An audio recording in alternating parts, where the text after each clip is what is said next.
Bonjour, bonne journée. Je vous souhaite la bienvenue si c'est la première fois que vous venez sur ma chaîne.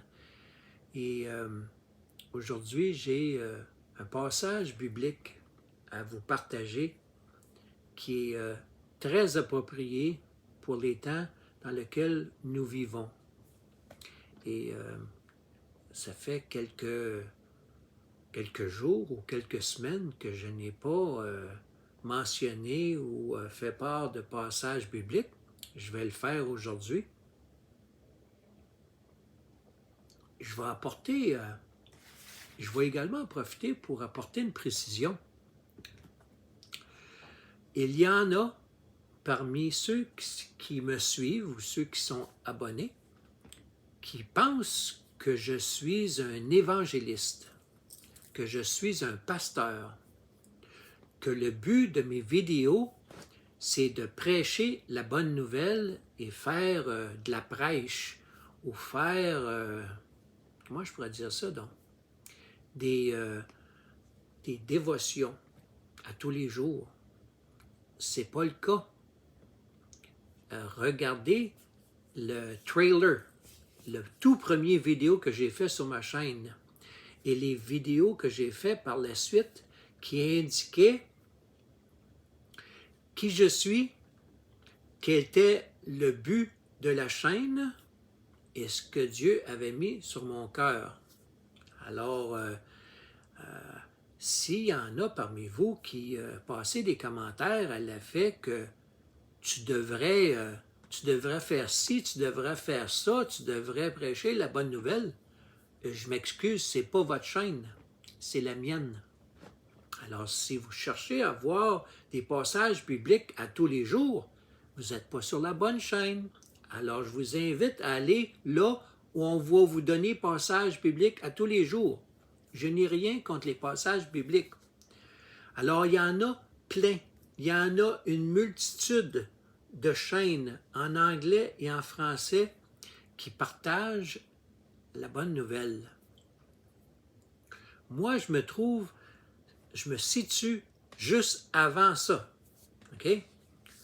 Alors, il faut commencer par parler et s'adresser à monsieur et madame tout le monde et à commencer une conversation ou planter des semences ou poser des questions et les amener à réfléchir.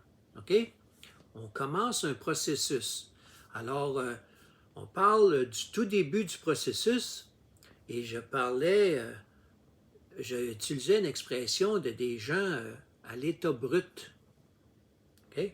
M'excuserez du terme, là, mais vous savez, quelqu'un qui s'en va dans le parc, là, puis qui commence à parler, commence à lire la Bible, là, n'importe où, n'importe quel verset, à n'importe quelle personne, dans n'importe quelle situation, hein? Alors, au lieu de faire à sa tête, il est mieux de suivre les directions que Dieu nous donne. OK? Il y a un timing, il y a un temps pour chaque chose. OK? Alors, pour commencer à avoir des gens à réaliser que oui, il y a quelque chose qui ne va pas. Oui, je suis plus ouvert à en parler. Oui, il faut les amener à ce point-là. Au lieu de prendre des versets bibliques puis les forcer, il faut que tu comprennes. Voici ce que je te dis, puis accepte ça, puis that's it, that's all. C'est pas de même que ça marche, là. Le comportement humain, c'est pas comme ça que ça fonctionne. OK? Alors, il faut commencer à être ouvert et à avoir une conversation et à avoir de la compassion et amener les gens à avoir une conversation. C'est le modèle que le cours Alpha utilise qui a un énorme succès. Et lorsque les gens voient que l'on s'intéresse à eux en premier, qu'on s'intéresse à eux, qu'on écoute, qu'on ne juge pas et qu'on écoute les problèmes qu'ils ont et qu'on offre des solutions.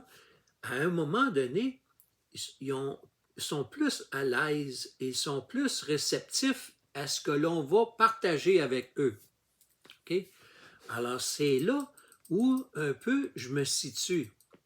Alors, il y a des pasteurs qui, une fois par semaine ou plus d'une fois par semaine, le vidéo complet, c'est sur un passage biblique. Je vais le faire à l'occasion, mais je fais pas ça à tous mes vidéos, là, parce que si vous pensez que c'est ça le but de mes vidéos, vous n'avez pas compris le but de mes vidéos.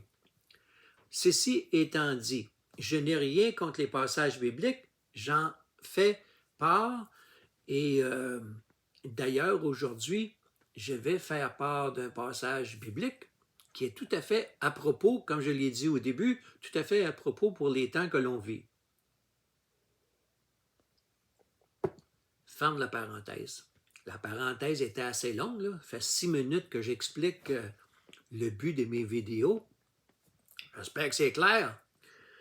Alors, Dieu nous enseigne.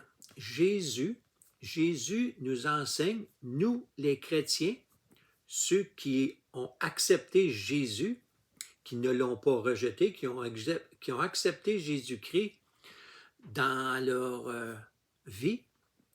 Accepter Jésus-Christ dans leur vie, c'est pas juste « Ah oui, je l'accepte » puis ça s'arrête là, là. OK? Accepter Jésus-Christ, ça veut dire renoncer à ce qui était mal, ce qui était péché, première des choses, hein? Et de renoncer à cela, de se repentir et d'accepter de mettre Jésus au volant. Alors, on s'abandonne, on se soumet et on obéit. Et c'est là qu'il y a plusieurs personnes qui lâchent. Ils ne vont pas jusqu'au bout. Ouais, j'accepte Jésus, mais ça s'arrête là, puis ils continuent leur style de vie. C'est peine perdue, alors. Quand on dit accepter Jésus-Christ, c'est de reconnaître qu'on est pécheur, première des choses, que Jésus est notre Seigneur et notre Sauveur, et on l'accepte dans notre vie et on apporte des changements qui se font graduellement. Ce n'est pas instantané, là, OK? Alors, il y a un processus, et puis Dieu nous aide là-dessus. Il faut obéir, il faut se soumettre à Jésus. Alors, pour ceux qui remplissent ces critères-là, qui sont des chrétiens authentiques, vous allez remarquer, encore une fois, que je n'ai pas dit un protestant authentique ou un catholique authentique. J'ai dit un chrétien authentique. Pour ceux que ça fatigue, il y en a, là, les étiquettes là, des dénominations, là, ils ont de la misère avec ça. Baptiste, évangélique, pentecôtiste, catholique, ils ont bien de la misère avec ça. Là. Alors, on a une Bible, et la Bible qui est présente pour les catholiques et les protestants et les évangéliques, je vais vous inviter à aller dans Matthieu. Matthieu chapitre 6, verset 25 à 34 inclusivement. De quoi s'agit-il? Jésus nous enseigne concernant l'inquiétude. Avez-vous eu des moments où vous aviez été inquiet? Êtes-vous encore inquiet? Vivez-vous de l'inquiétude depuis les derniers jours, depuis les dernières semaines, depuis les derniers mois, les dernières années? Peu importe à propos de quoi, là. Tu sais, ça peut être inquiet par rapport à votre avenir du côté professionnel, familial, santé. Vous voyez le Canada de la façon que le Canada est gouverné, ça vous y inquiète? Le fait que les banquiers, le gouvernement peut décider de geler votre compte bancaire, ça peut vous inquiéter. Je donne des exemples. Et Jésus enseigne à ceux qui l'acceptent, Jésus enseigne de ne pas être inquiet. Okay? Et ça s'applique à ceux qui l'ont accepté. Ceux qui ont rejeté Jésus, ben là, il faut qu'ils s'arrangent avec les conséquences de leurs décisions. Là. Il y a des conséquences à des décisions. Hein? Mais ceux qui ont accepté Jésus, Jésus enseigne de ne pas être inquiet. Alors, il y a une section au complet qui parle de cela. Alors, je vous invite à aller dans Matthieu, chapitre 6, versets 25 à 34 inclusivement. Et je vais juste donner certains versets particuliers dont vous devriez lire. C'est les 7, le chiffre 7, là, je m'en fâche, excusez-moi. Les 7 raisons de ne pas nous inquiéter, nous, chrétiens. Alors, dans Matthieu, chapitre 6, verset 25, on apprend que nous pouvons confier tous les détails de notre vie au Dieu qui l'a créé. Je vais répéter, là. Nous pouvons confier tous les détails de notre vie au Dieu qui l'a créé. Ça, c'est mentionné dans le verset, dans le chapitre 6, verset 25. Le verset suivant, chapitre 6, verset 26, on y voit que l'inquiétude face à l'avenir freine les efforts en vue d'aujourd'hui. Le verset suivant, chapitre 6, verset 27, l'inquiétude est plus nocive qu'utile. Le verset suivant, en fait, les trois versets suivants, chapitre 6, versets 28, 29 et 30. Dieu n'oublie pas ceux qui se confient en lui. Ensuite, chapitre 6, versets 31 et 32, notre inquiétude est le signe que nous manquons de foi en Dieu et ne comprenons pas vraiment qui il est. Puis je vais apporter quelque chose en plus, là. Vous savez qu'il y en a qui fatiguent avec The Great Reset, ou la franc-maçonnerie, ou la fin des temps, ou la tyrannie du gouvernement. Okay? Le socialisme, le communisme, appelez-le comme vous voulez, là. Alors, il oublie une chose très, très, très importante, c'est que Dieu est au-dessus de tout ça. Dieu sait tout et contrôle tout. Alors, de s'inquiéter par rapport au Great Reset, la tyrannie, la franc-maçonnerie, patati patata, c'est inutile parce que Dieu sait. Dieu est au courant. Dieu sait tout. Il est partout. Son omniprésence, okay? Son omnipotence et son omniscience. Alors, Dieu contrôle tout. Alors, il n'est pas mal pris, là. En d'autres mots, il n'est pas mal pris.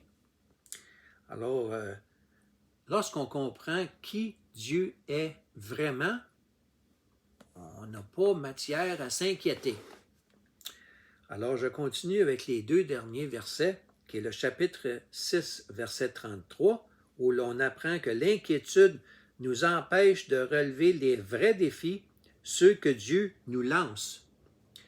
Et finalement, chapitre 6, verset 34, on nous apprend que vivre un jour après l'autre nous évite de nous faire du souci. Alors, Dieu nous apprend là à ne pas